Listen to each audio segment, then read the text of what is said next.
Allez, c'est à présent l'heure du journal de l'économie avec vous, Christophe Dansette. Bonjour Christophe. Bonjour Natacha. On va commencer avec le traité de libre-échange entre l'Union européenne et le Canada qui est suspendu à la décision de la Belgique. Otage des différents parlements fédéraux belges, le Parlement wallon se réunit aujourd'hui et il pourrait rejeter cet accord, ce qu'a déjà fait l'Assemblée de Wallonie à Bruxelles mercredi. Et face à de telles oppositions, eh bien, le gouvernement pourrait être dans l'incapacité de donner son feu vert lors du prochain Conseil européen des ministres du commerce. Ce sera mardi.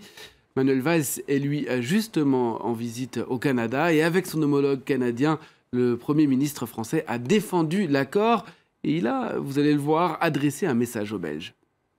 Il y a de mauvais accords, mais il y a de bons accords et celui-ci est exemplaire. Et si l'Union européenne ne comprenait pas qu'avec le Canada et avec le Québec, qui partagent les mêmes valeurs, qui ont une même vision du progrès, si l'Union ou des pays dans l'Union ne le comprenaient pas, alors à ce moment-là, l'Union européenne, qui est déjà en proie à de nombreux défis, abdiquerait tout rôle dans le monde d'aujourd'hui.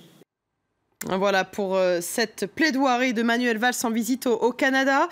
L'avenir des chantiers navals français de Saint-Nazaire, lui, se joue en partie en Corée du Sud aujourd'hui, Christophe. Et plus particulièrement au tribunal de commerce de Séoul. Ce dernier doit se prononcer sur la liquidation de STX surendetté. Ça sera dans les minutes ou les heures qui viennent.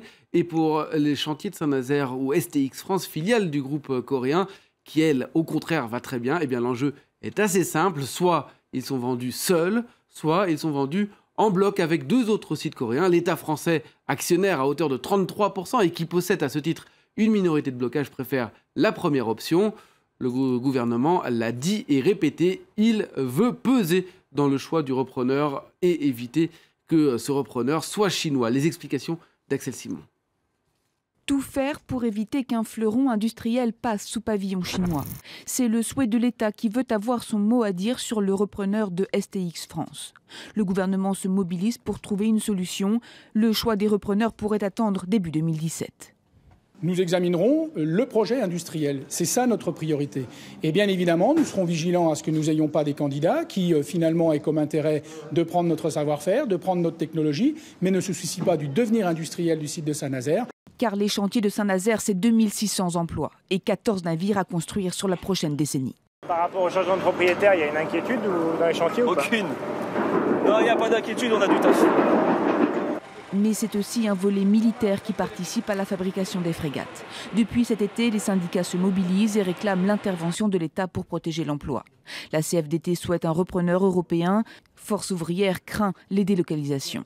Concrètement, nous avons peur effectivement d'un transfert de technologie et qu'à terme, notre carnet de commandes pour les 10 ans à venir ne se fasse pas intégralement sur Saint-Nazaire, mais finisse en Chine ou ailleurs. Un fonds d'investissement chinois soutenu par les Britanniques serait le plus intéressé par la vente. Côté français, le constructeur naval militaire DCNS pourrait envisager une participation minoritaire sous forme d'alliance avec un groupe européen. L'État français a deux moyens de s'opposer à un projet de reprise qu'il jugerait contraire aux intérêts français, faire jouer la minorité de blocage d'un tiers qu'il détient au sein de STX France et classer les chantiers dans les industries dites stratégiques. Allez, on va parler des marchés à présent. Les bourses européennes ont ouvert il y a une vingtaine de minutes. Quelle est la tendance ce matin ? Tendance vert un peu partout en Europe. Le CAC 40 reprend des couleurs après avoir perdu 2% sur les 3 dernières séances cumulées. Il ouvre en hausse, vous le voyez, de 0,47%. Même tendance à Francfort, plus 0,37%. Et même tendance également à Londres pour le FTSE qui gagne 0,2%. En Asie aussi, c'est le vert qui a dominé. Tokyo a fini sur une belle note, plus 0,44%. Seule la bourse de Shanghai, le Shanghai Composite, est en léger recul. À noter que la bourse de Bangkok, elle, reste ouverte malgré l'annonce d'un jour férié en hommage à la mort du roi Bhumibol. Elle gagne plus de 4% à l'heure actuelle. Les investisseurs se disent confiants sur la successeur du souverain malgré les déclarations du prince héritier dont vous parlez tout à l'heure.